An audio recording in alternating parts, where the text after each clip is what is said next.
What is going on, beautiful people? Welcome back to another amazing and impactful episode of the True Health Forever podcast, where we try to live our best life through the lens of holistic health. I'm your host, Truvel, creator of Black Wall Street, the board game, and as usual, I have with me, the smiling, the both eyebrows dancing, at the same time, synchronized choreographer, the blessed and slightly stressed queen herself. Please introduce yourself to the people. What is up, party people? My name is Sinclair, aka the Health Nerd. And yes, blessed and stressed to be here on a Monday evening. It is. Yes, it is. Yeah. Well, let's do a short. We do have a special guest for y'all.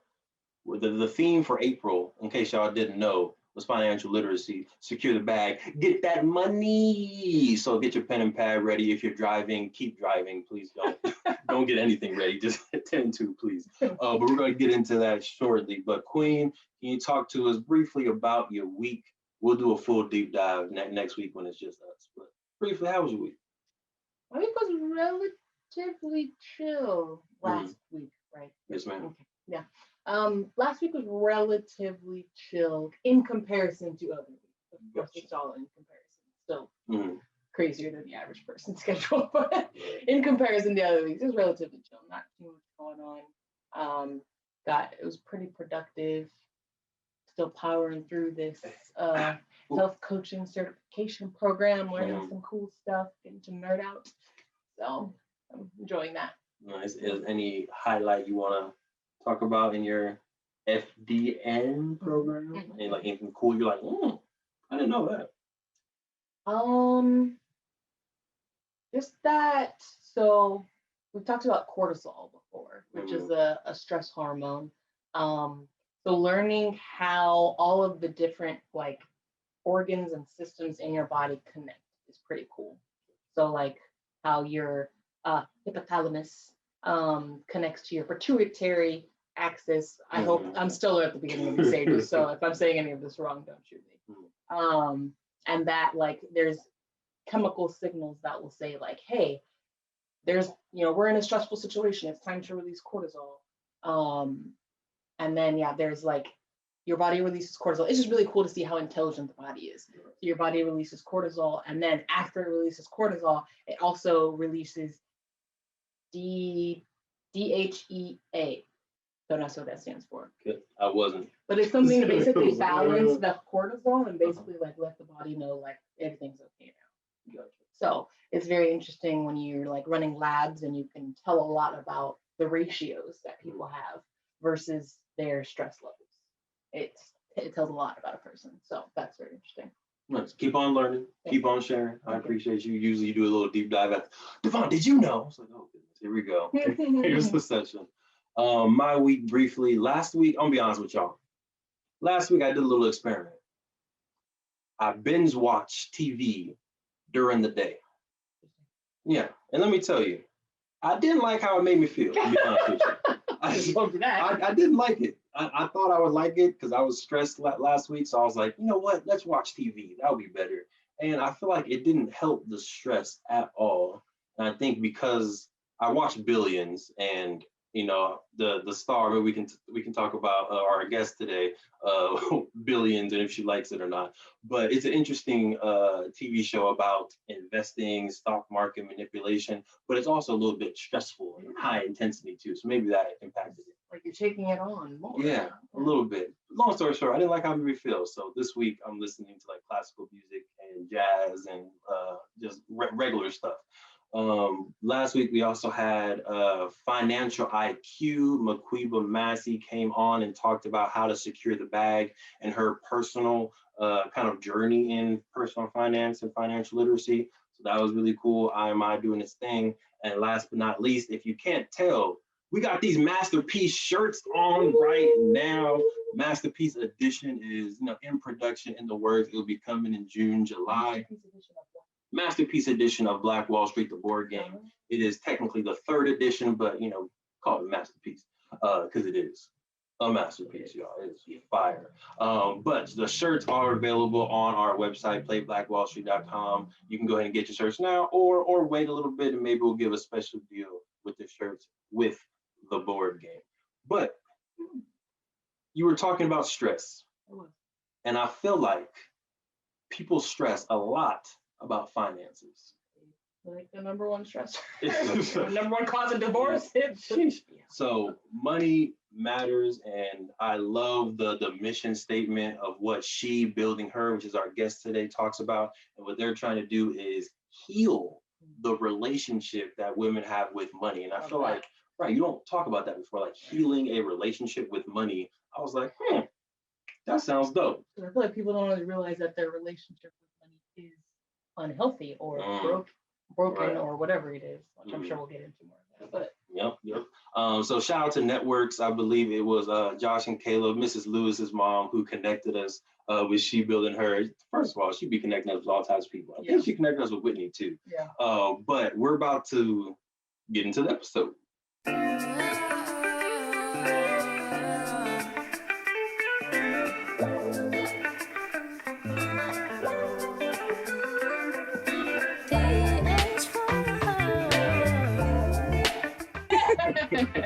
Listen, you can always tell it's going to be a good episode when the person hits the wall. Yeah. That's how you know it's going to be a whole nother level. Yeah.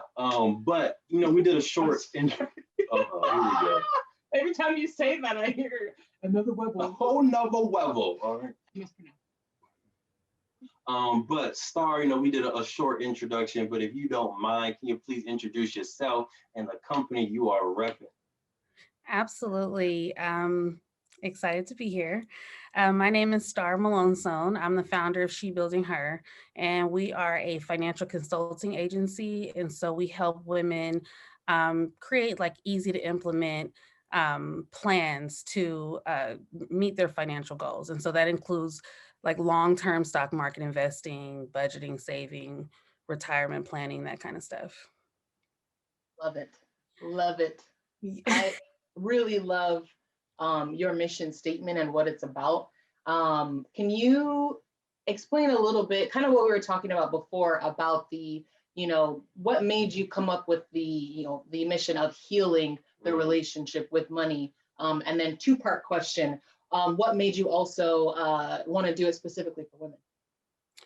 That's a great question. So the healing the relationship with money part came about because I didn't realize so many people didn't realize that they had a relationship with money, whether it was negative or positive. They completely disassociate themselves from their money. And it is counterproductive in the long run because people are trying so hard to separate themselves from their financial circumstances, right? Whether it be good or bad. You'll see people that are really wealthy and they even try to disassociate themselves from money. Like, yes, my money doesn't make me, or, it is always this like tug of war between a person and their money. And I'm like, I guess you don't know until you know, or you don't know until you whatever. I just didn't realize that people did not realize that they had a relationship with money. And my uncle taught me that when I was little, he used to come around and we would always ask him for money. And he would say, what do you need money for? And I'm talking like 7, 8 years old. What do you need money for? And I'm like, I want to go to the store or buy this or buy that. He was like, see, that's the problem. You don't have a relationship with your money. Your money's supposed to just sit there. You need to be comfortable with your money. You and your money need to be on one accord. He used to say these things. Like, of course, he's like 50. I'm like 7. So I'm like, like, am I gonna get the chips or not? I just want a lollipop. Yeah, but that's kind of where it started. And so I just grew up that way. And then when I fell into She Building Her, which I'm sure we'll kind of get into a little more, but when I fell into She Building Her and started helping women, I got the same theme. Like, just not acknowledging that your personality, that your core values and beliefs and your self-esteem and your self-worth, everything plays into how you treat your money and the relationship that and then in turn, how you treat your money depends on how your money is going to treat you, right? So that whole thing is just something I think that a lot of people are just like, it's just like they are not acknowledging. So that's how that happened. And then in terms of the women, it was just kind of like a natural thing. I think I was just drawn in that direction because that's how I started out, just helping like myself and then my family and then friends of family. And then it kind of grew into this movement.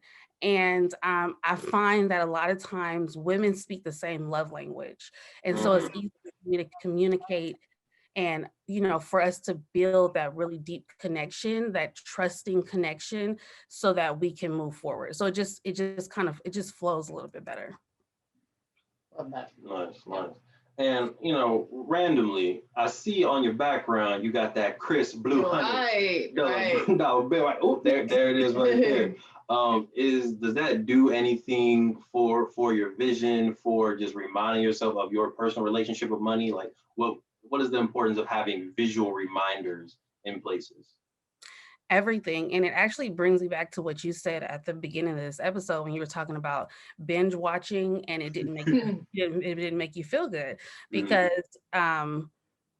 like everything you feed yourself, right? Whether it be through sound or vision or, everything affects you, right? And so for me, it's important to have the kind of energy around me that I want to perpetuate. And so I keep things like money, like I have a little thing of cash saved right there. It's my savings challenge, my $21 a week saving challenge. But I keep cash. I keep, my like different kind of like prosperity crystals. I keep just like physical manifestations of wealth and prosperity and abundance around me in different forms, because that's what I want to feed myself. And that's what I want to feed my tribe. That's what I want to exude when I go out into the world. And so that's just what I, kind of choose to keep around me. Cool. You talked about prosperity crystals. I may ask a second question because that sounds dope to me, but I know the queen got a question, but hold on to prosperity crystals for me. Yes, I do have a question. I'm trying to find it. But you left your 9-to-5 job to start your business. Tell me a little bit about first of all, what did you do? And like, what made you take that leap of faith and kind of how did you build that confidence to be able to do that? That's a loaded question. So, which it actually made me really excited hearing you talking about the body. So my degree, I have a dual degree in biology and microbiology. So wow. my official title was a biopharmaceutical microbiologist. That's what I did in biotech or in the biopharmaceutical industry for a lot of years. I know it's like, it's ridiculous. Like, you should have saw my name tag. Like, my name is Star, but then this title is, 87 letters long. But so that's what I did in corporate America for a really long time. So it was twofold. On one hand, in corporate America, I don't know if either of you are active in corporate America, but they give you these aptitude tests to see what your learning style is, what your interests are, things like that. And for the years and years that I worked, it always came back with like numbers, budgeting, teaching, money. And I used to be like, this thing is broken. Like, clearly I'm a scientist. Like, I'm like knee deep in it right now. Like, this thing is broken. I don't know if I'm answering the wrong questions or what. So it, like, that's how for years and years it always came back that way. So I just stopped paying attention to them after a while. But obviously that is where my true interests lie, but I just couldn't compute it because the science part of my brain just wasn't putting two and two together, right? Like, in my mind, I'm like, you went to school for it, you got the degree, you got the job, this is what it is. So I was never fulfilled in my role. They gave me all the bells and whistles. I made multiple six figures, every benefit that they could give me. They moved me around. They gave me training programs and they let me, I mean, everything that they could do, they did to make me fulfilled, but I was never truly fulfilled in corporate America.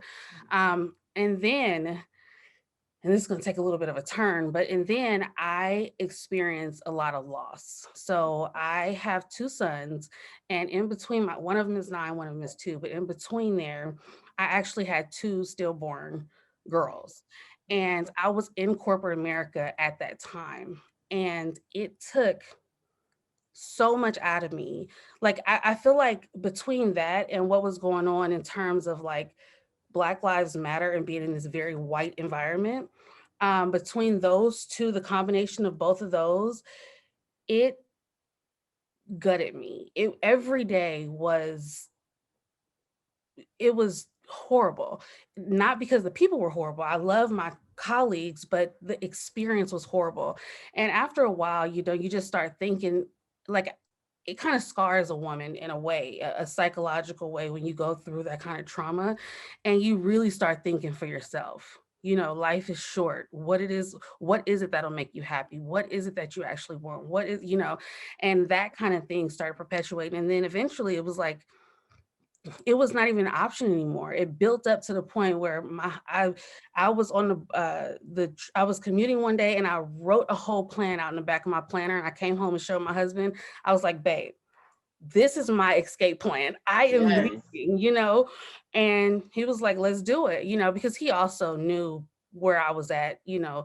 And I just, like, once I got into She Building Her and I understood the money part, and I was seeing the huge gap between what Black women knew, or Black people knew in particular, and my colleagues, that's where it really started at, just hearing them talk so openly about money and investing and all these things. And I'm like, well, dang, I've never been around these kind of conversations in my own family, let alone just at a lunch table with random people talking about these things. And so once I kind of got the momentum, and I went from doing everything wrong with my money to doing everything right with my money, and then teaching other people, and then my business grew, and I was like, this is not a side hustle. This is my calling. This is where I'm supposed to be. This is what fulfills me. So I just wrote an exit strategy and I left. And I never looked back. And I tell my husband all the time, he's like, because I get up every day and I get dressed like I'm going to work, even though my office is at home. And That's a lot of discipline right there. That's a lot of discipline. He's like, really? You gonna do that? I'm like, I'm never going back to corporate America. It is never happening. So this is what I have to do. If I can be that diligent for them, you better believe I'm 10 toes down for me. So that was a long answer, but that's how it happened. No, it was beautiful. Our condolences, and shout out to your amazing strength, perseverance, be able to take that trauma, take that experience, and create freedom for yourself. And then you've turned it into something where you're able to help women all over the world. So hats off, hands out to you for sure. Quick question before maybe the queen goes back into it. I feel like folks sometimes need a huge event to happen before they go and seek their freedom. Is there any advice that you may have for folks to have that exit strategy before anything happens, right? Like maybe life is decent right now. They're making maybe the 6 figures, or maybe they're making the 5 figures, but they're not happy, they're not fulfilled. How can they get motivated internally to create that exit strategy before it's even needed, if that makes sense? For me, it was diving deeper into all the benefits that corporate gave me. So this is going to be really weird. Like, before I wrote the only reason I had the confidence to write my exit strategy is because I was so unfulfilled that I felt like I had to learn more, take advantage of every opportunity that was given to me in corporate America, learn every skill they were willing to teach me, like really apply myself to my job, right? And during that process, I built up a lot of skill. Public speaking, because they'd send you through Toastmasters. I understood how to write standard.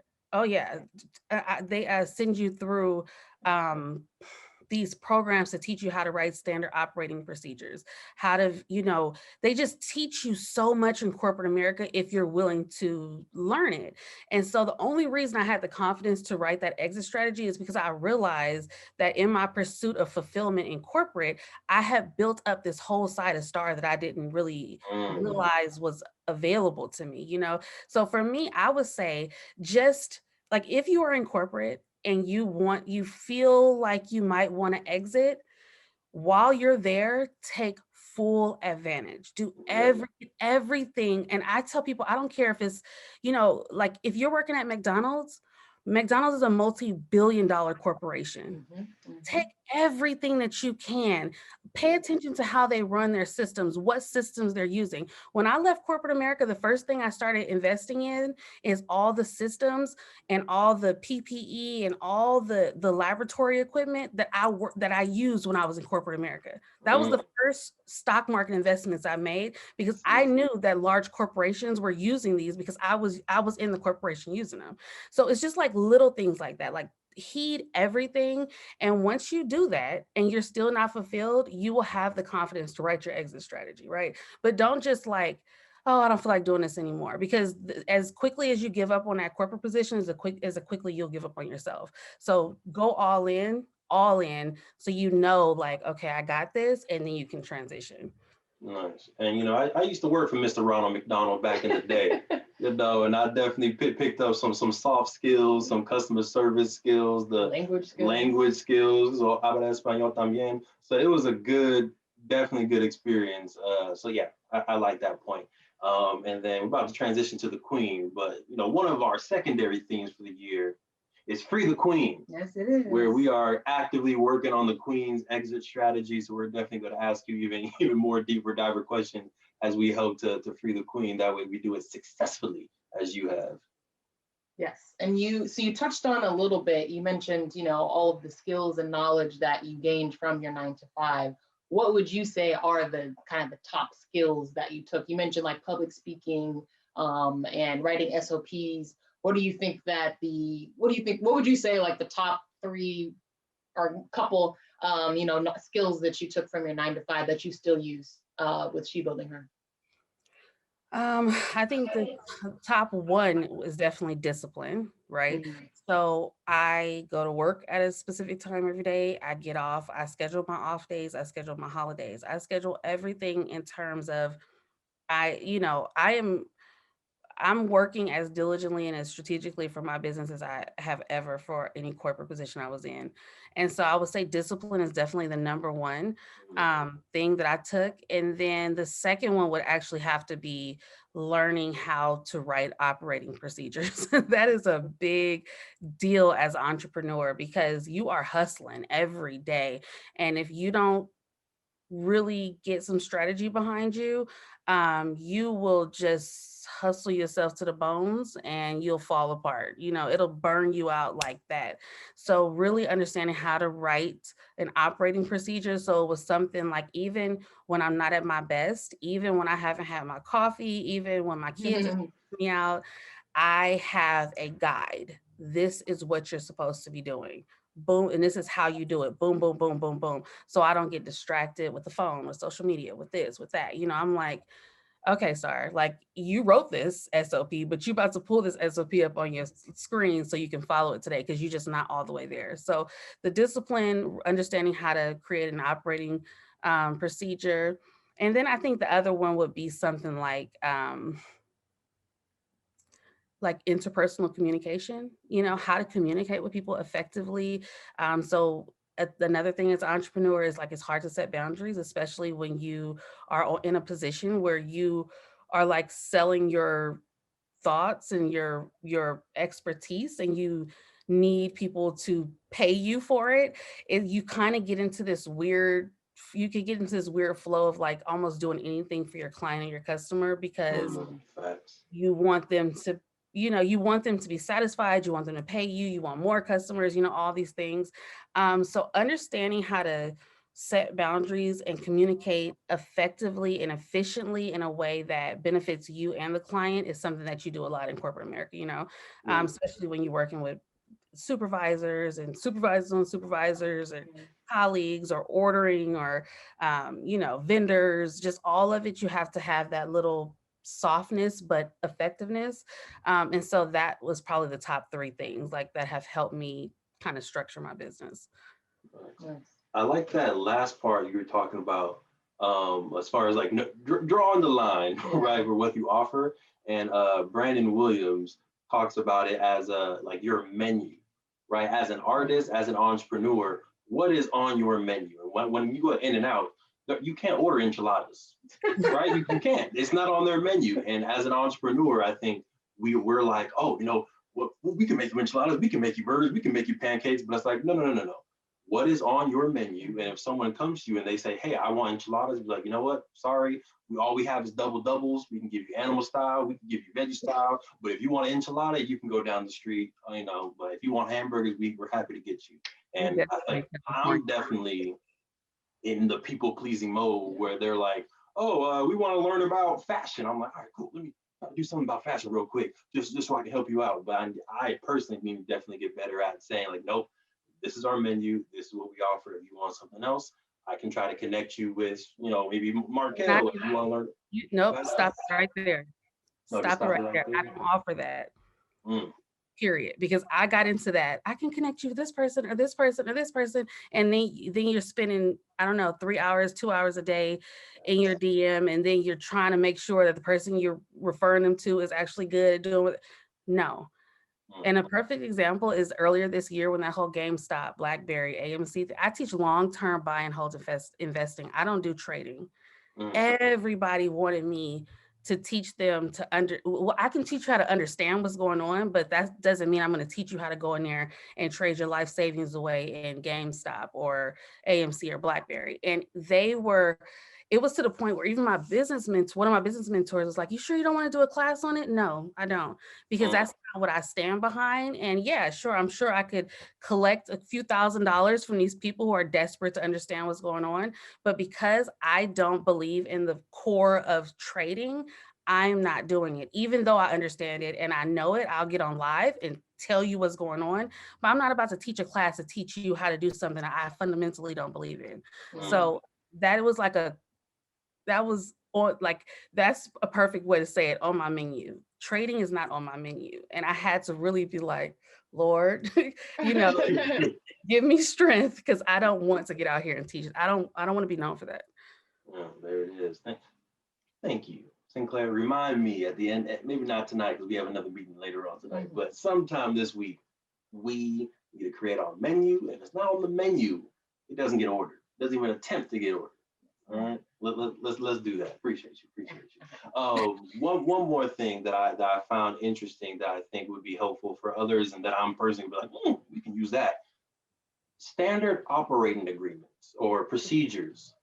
I think we have a few of those, but can you go through maybe like one or two specific examples of what are things you would create a SOP? Is that what the cool kids call it? That's what we call it. She called it operating procedure. I don't know if it's the same thing. Yeah, SOP is a standard operating procedure.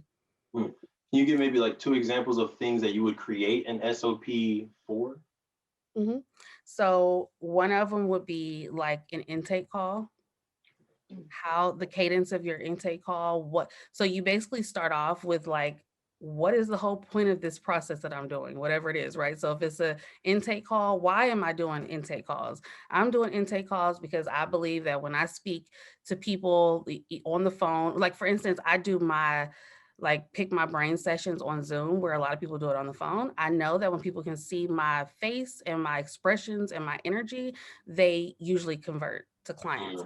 So initially it was an intake call, but then I transitioned it to like a Zoom chat. But it's like, why am I doing it? Because I know that if people have an opportunity to spend at least 10 minutes with me, they typically convert, right?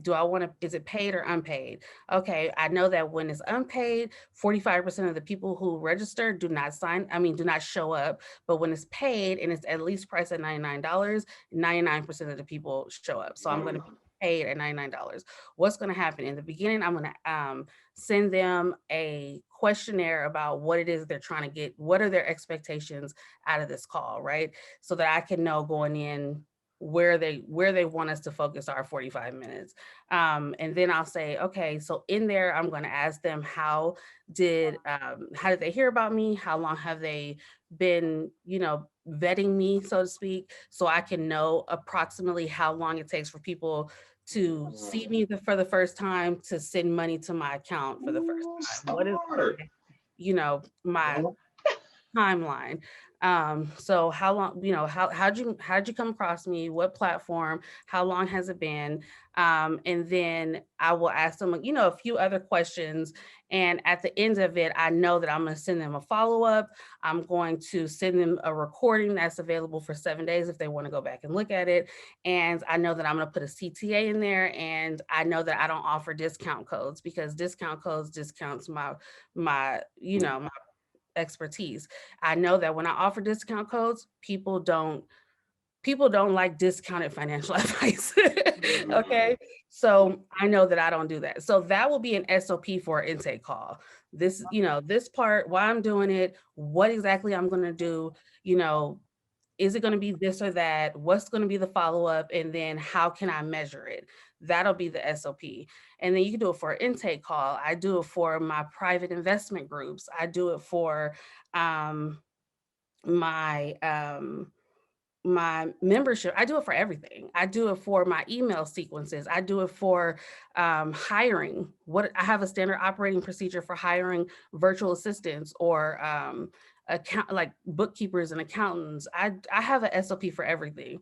That way it doesn't leave anything to chance. I don't get off the phone like, I know exactly why I'm hiring this person, the questions I need to ask these people, what I'm looking for, what my objectives are, and what the follow-up would be, and what I'm willing to pay. So that's a whole SOP in itself. So I do it basically for everything in my business, so that if I needed to step away, I know that I can hire people and they will have an exact replica of what I do and still make me money without me being there.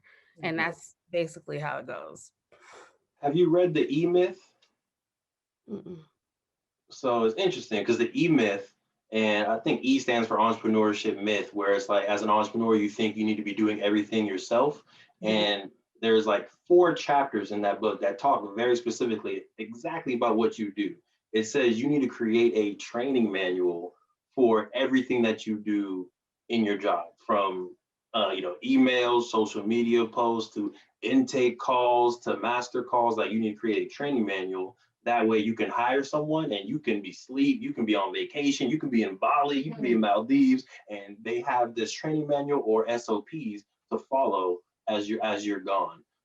So I feel like I read it once and I started doing a little bit of that with the proposals, but now hearing it from your side, it like kind of affirms it even more. Like, all right, you want to get to the next level, SOPs, operating procedures, how you're going to measure, what's the exact workflow. Love all of that. Thank you for sharing, Star. I appreciate you.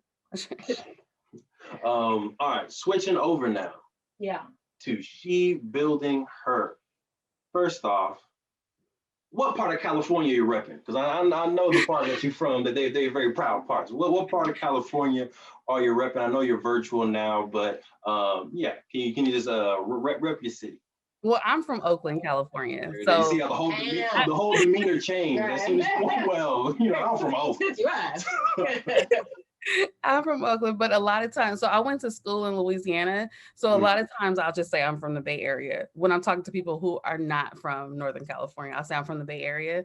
But if you ask me, I'm from Oakland, California. If you know where it's at, I'm gonna tell you exactly where. Yep. So yeah, Oakland. There it is. From the town, what's up? I had a question before. You mentioned about people asking you about trading and how that's not something that you believe in, and it just got me thinking about what are some of the common mistakes that you see people make in their pursuit of wealth. Good You got time? Ooh. I'm just kidding. It's a whole nother. Okay, number one mistake: not defining what wealth is to them. That is the number one mistake, because people are floundering about trying to gain wealth or generational wealth and have no idea what it even means to them. It is not a one size fit all situation. You need to define it as like how it pertains to you or what you believe in. So that's the number one mistake. They just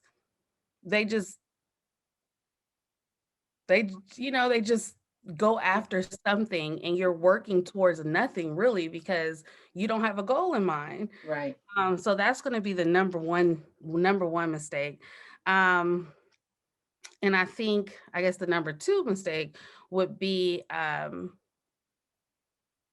know you guys talk about a lot about like wellness and health and stuff. So I will put an example like this. You know, the girl, because I've been that girl, who will go out and buy all the new machines, the waist trainers, the miracle cream, the teas, the drops, the this, that, right? But will never acknowledge, like, okay, what are my triggers? Mm-hmm. What do I do if I'm triggered to eat a certain way? You know, they never focus on the fundamental foundation stuff, right? Mm-hmm. And that's exactly what I find with people in money. I want to be a 6-figure earner. I want to be a 7-figure earner. I say all the time, okay, if I gave you $1 million, do you know how to not pay 37% of it to the IRS? Thanks. Do you know how to continue to bring money in off that $1 million so that you don't go broke? Do you not? Well, you have to acknowledge the fundamentals. Like, you think that you've never made more than $2,000 a month, but you think you're going to be disciplined enough when you're to start making $20,000 a month and do the right thing by that $20,000. No, you about to go blow a bag because you ain't never made $20,000 a month. Oh, gone.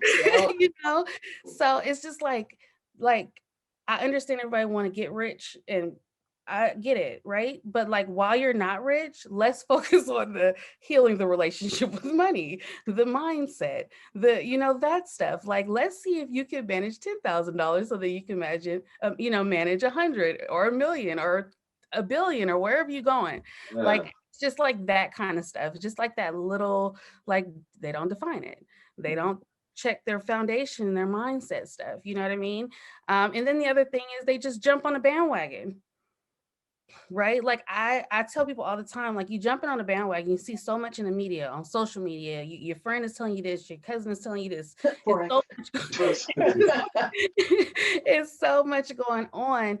And like, what's the point of being a collector of information? It's so much information out there. I would prefer to consume 25% of the information available to me and actually apply it to my life, rather than consume 100% of the information available to me and not apply any of it, which is what people do. They collect stats and information and great opportunities. They collect them, but never apply them. So it's just like those kind of like, fundamental kind of things is where I see the issue. Yeah. So we talk a lot about, well, by we, like folks that are like working out or doing stuff, like there's a muscle memory, right? On how like you're doing something over and over again, and your body just knows naturally what to do. And Star, I see you nodding. I don't know if you want to finish this thought because you know where I'm going. I do. And that is why I have this $21 a week challenge. I tell people all the time, build your saving muscle. Build your saving muscle. Okay, $21 a week may seem very small, but get used to saving something every week, and you will be so surprised how far that will go when you just build that muscle up. Just practice, just consistency, right? Like, everything is about consistency. Just be consistent, and like you said, build that muscle. I literally have it in a blog that says build your savings muscle, because it's the same thing. You work out super hard for a week, fall off the bandwagon, come back, you work out super hard, but then you soar all over again. You feel like you started from the bottom all over again. Same thing happens with your money, budgeting, saving, you fall off the wagon, then you come back, now you're starting from the bottom again, and then you try to go and you fall off the wagon. It happens all the time. So it's the same thing. Yeah.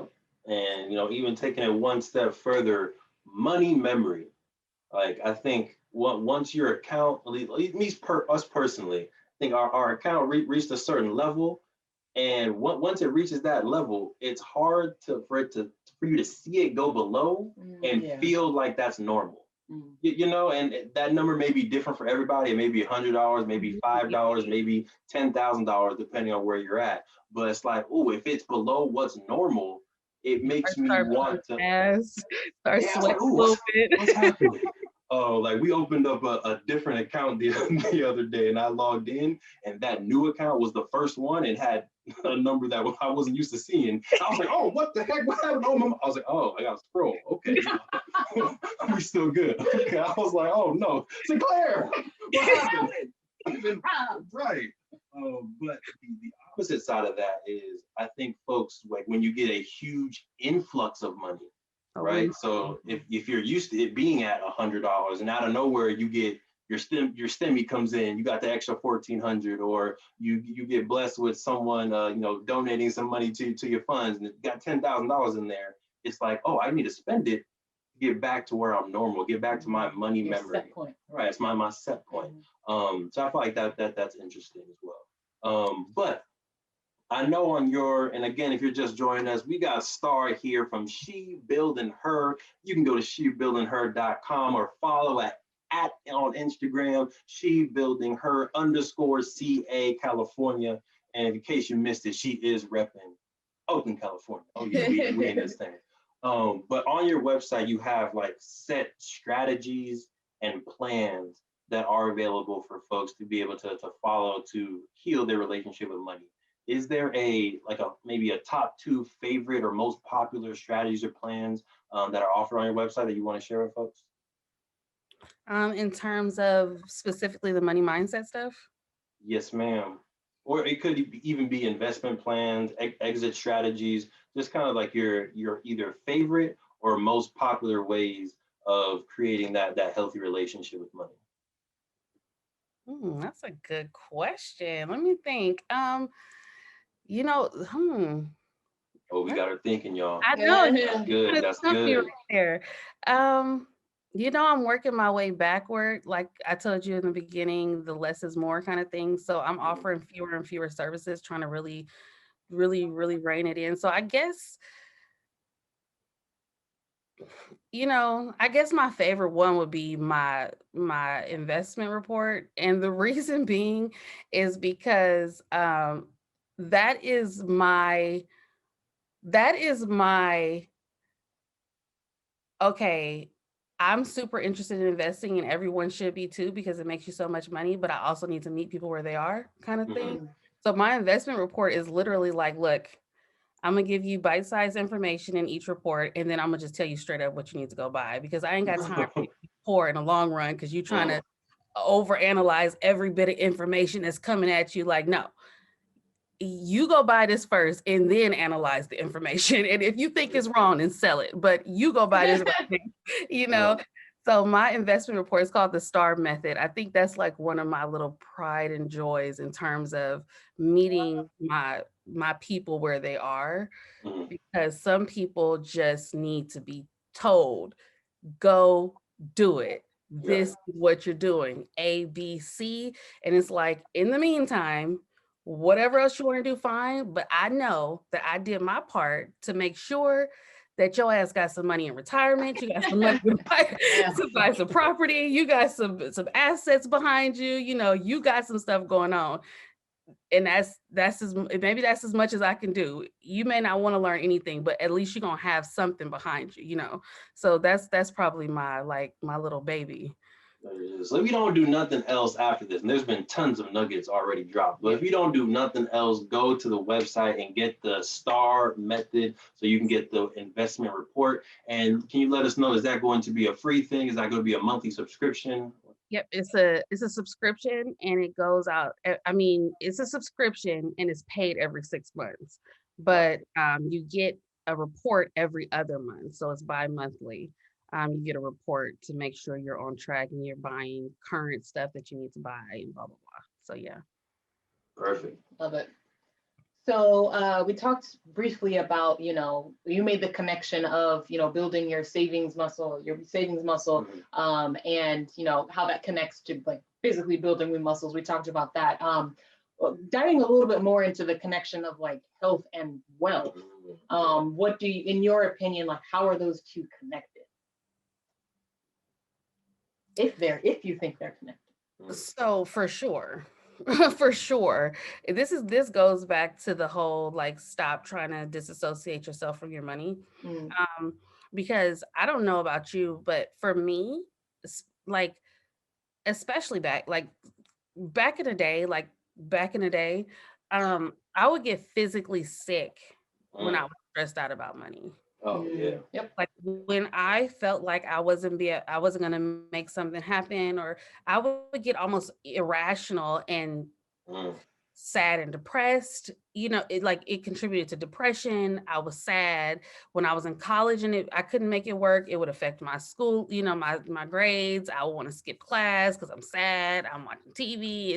It was just like I was eating bad because I was sad. Yeah. I was, it all is like, it's all you. Yep. It's all you. It all affects you. You know what I mean? Like, I guess that's just like that's the best I can put it. It affects you in so many ways, like mentally, mental health specifically. And I talk to people about like financial abuse and things like that. And I talk to people about and no one ever likes to hear this, but kind of like your commitment to your finances is a direct reflection of your internal self-worth, Ooh, and nobody ever wants to hear that, specifically when you're talking to women. They're like, who do you think you're talking to? And I'm like, girl, I'm talking to you, okay?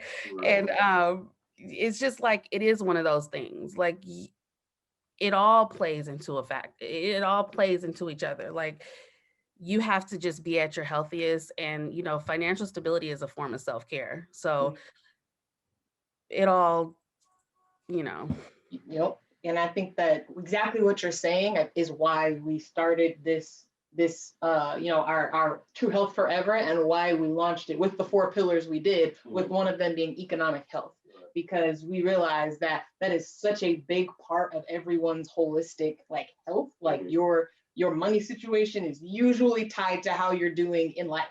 Like you said, like whether how good you feel physically, just what the quality of your life that you live in general. And I think that as you were talking, it's like I have a lot of the same sentiment about food. And I think it's almost the same thing where people do try to dissociate themselves, right? That's just what I eat. When really you are what you eat, like literally. And that is the saying, but that's like literally, because what you eat makes up your cells, it makes up everything.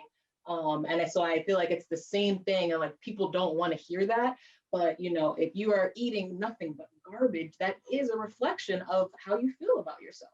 And that treating your body well, right? And feeding it good nutrients and making sure that you're eating things that make you feel good, I think is the highest form of self-love. And that doesn't mean you don't eat things that you enjoy. Like, you can feed your soul too, right? We enjoy ourselves too.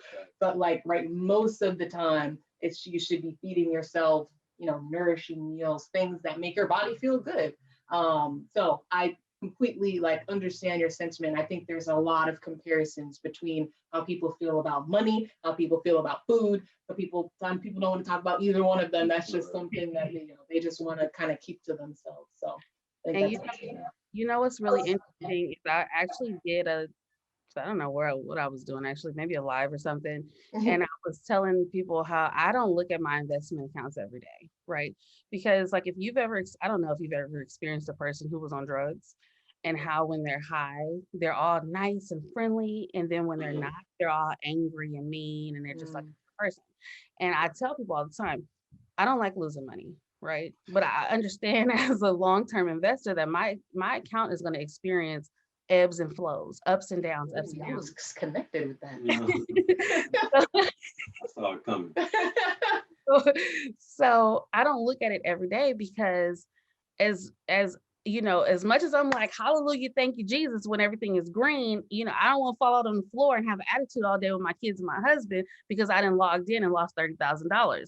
That pissed me off, So it's like one of those things where it's like money is so connected to you. Like it really internally can dictate. Like, can you imagine people who get really mean when they're financially stressed? How do you think that plays out in a home with the children, with the spouse? Mhm. So it's just like all of it just is, like you said, it's just all you. So yeah. I want to make one more historical connection, and then I want to talk about this prosperity crystal, and you can let me know where I can get it. But back to the dressing and the purchasing, historically, and I'm taking it way back, like maybe like 1800s when our ancestors were enslaved. We weren't allowed to wear nice clothes, and the only time we could wear nice clothes would be on Sundays when we're going to church. Right, you can wear your Sunday's best when it comes to that, and that way, like you didn't feel like a slave because you had on a suit, you had on your Sunday's best. After slavery, 1864 or 1866, if we're looking at the Western Hemisphere, you still couldn't wear nice clothes, and kind of as a symbol of your freedom, like if you were free, if you weren't a sharecropper, you would be fully dressed up. That's why a lot of folks in Texas, a lot of my family's from Texas, like they're known as being dressers because it was a way that you can show that I'm a freed man. And I think today we still kind of have that mentality, although slavery is gone, we still wear our value to symbolize that I'm not poor, or that I'm not a slave. When, Bill Gates is wearing, Wranglers, New Balance shoes and a polo, but, someone else who has way less money than Bill Gates thinks that we need to wear the Jordans, the Versace's, the Fendi belt, the True Religion jeans, even though they're bankrupt, and then, all this other stuff that symbolizes wealth, but isn't truly wealth. So hopefully after getting the STAR method, and after doing a lot of these other things, we can start to build real tangible generational wealth within our families, and not just material things that we can put on for a day or for a week.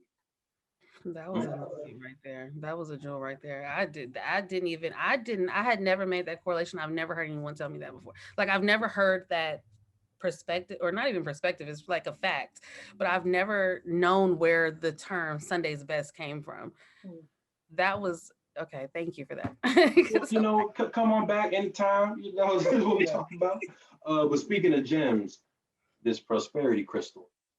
Yes, you can't see them. So yes, I keep, let's see. Hold on one second. Let me try to get over here and get it. Oh yeah, do your thing, do your thing. In case you're just joining us again, we got Star from She building her healing your relationship with money, and that is a giant crystal. I was thinking like it would be so small. I'm thinking, no wonder you got so much money. I do have little bitty ones like these, like little ones. Like and then I have like small ones like pyrite, which are like fool's gold. And then I have the big mamma jammas. Yeah, I'm all about energy. I am all about energy. Because it works and because it's real and I felt it, and I know it to be true. So you were gonna say where can you get it from? So first you can get it from any holistic store, usually that is in your area. I always suggest people like go local before you go to like Amazon.com. Go local. I do have a prosperity box on my website that comes with 3 prosperity crystals. I do. It comes with a prosperity. I have hand poured prosperity candles that I keep all the time. So this is the same lady that makes my crystals makes me hand poured prosperity candles. So it comes with a candle. It comes with 3 crystals. It comes with a face mask that says collecting assets. It comes with a journal. It comes with a few other, a beanie that says it's my season. It comes with like a variety of things. It's called a prosperity box. So you can either go into any holistic, you know, local store or shop rather, or boutique, or you can go on my website and you can grab a box and it comes with a variety of like prosperity manifestation kind of products. 2 questions for you. I'm definitely gonna get a box.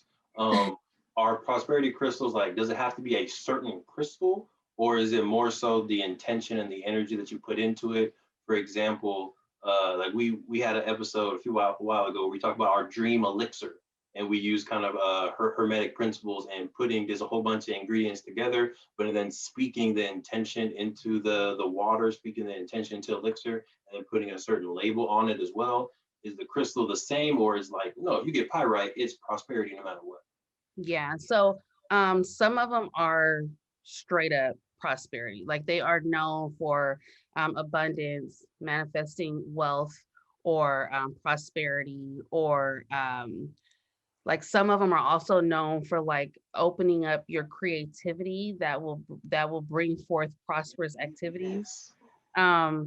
So it's like different elements of the crystals. So Mhm. and then and so you are going to put your intention inside of a crystal who already encompasses that energy, right? So for me, like if I'm working on a new project, I will literally put it on my outline or on my laptop or in my line of sight when I'm hardcore working on something that you know what I mean? So there are specific crystals for it, and then you still put your intentions into it, but the crystal already like make it do what it do. It already does what it does, and you just kind of guiding it.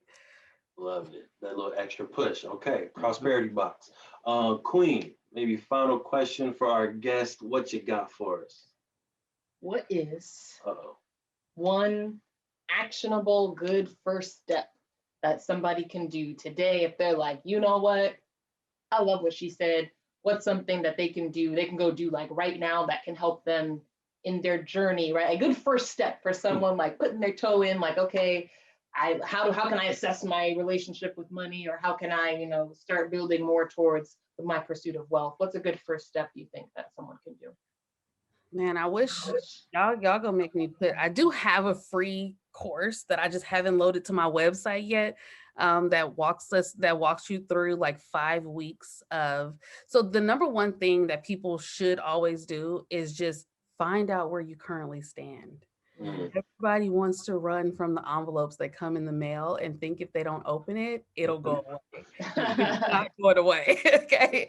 Just because you don't read the email doesn't mean it's, like Right. it's still there. So like people just don't want to find out where they currently stand on debt, on, how much do I actually owe in school loans? Like what percentage of my credit card? Like how much do I have do I have life insurance? What kind of life insurance? Do I have any retirement at my job or not? Like all those kind of things. So I would say like, let's see, what would be one thing? One thing would be to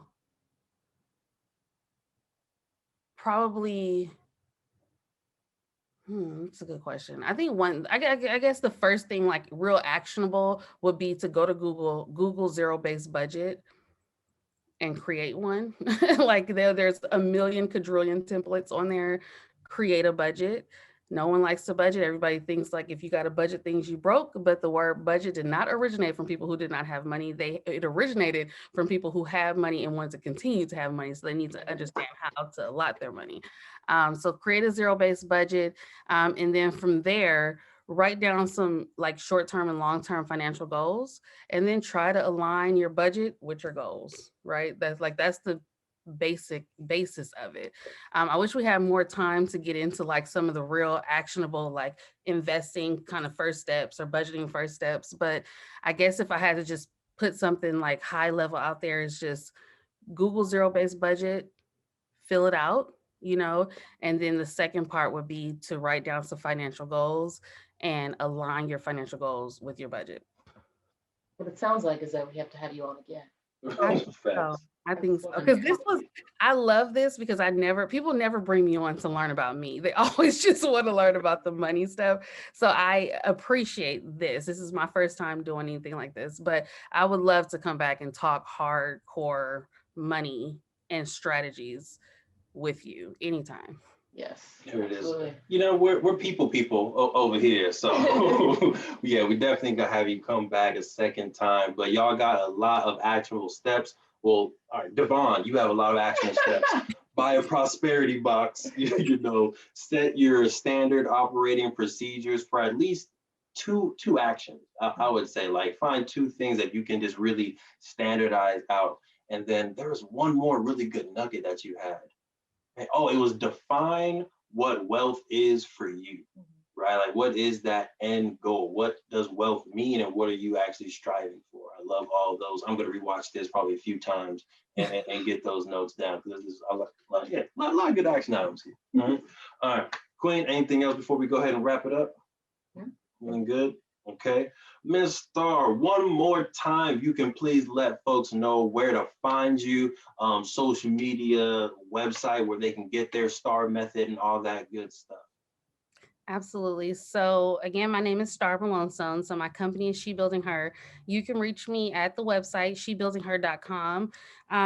One thing I really love about my website is on the first page, toward the bottom, it says it's all about community. So if there's anything that you want discussed in terms of money, you can drop the topic there and I will release the content on social media.